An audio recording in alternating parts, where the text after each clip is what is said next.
Adenoid ഗ്രന്ഥി ഒരു പ്രാവശ്യം സർജറിയിലൂടെ നീക്കം ചെയ്താൽ അത് വീണ്ടും പഴയതുപോലെ വളർന്നു വരുമോ? പലരും ചോദിക്കുന്ന ഒരു സംശയമാണിത്. നിങ്ങൾക്കും ഇത്തരമൊരു സംശയമുണ്ടെങ്കിൽ ഈ വീഡിയോ പൂർണ്ണമായും കാണും.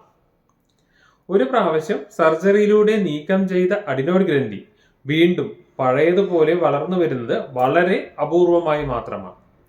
പക്ഷേ പല കുട്ടികളിലും അഡിനോയിഡ് ഗ്രന്ഥിയുടെ വീക്കത്തിന്റെ പ്രധാന കാരണം പലപ്പോഴും ഒരു അലർജി ആകാം.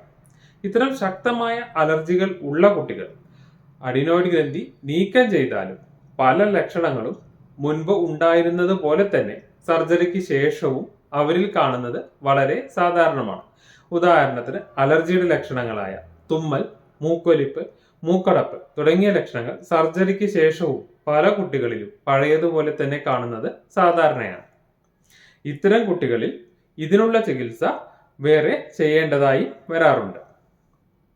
നിങ്ങൾക്ക് ഇത്തരം എന്തെങ്കിലും സംശയങ്ങൾ ഉണ്ടെങ്കിൽ ഇതിനു താഴെ കമന്റ് ചെയ്യുക.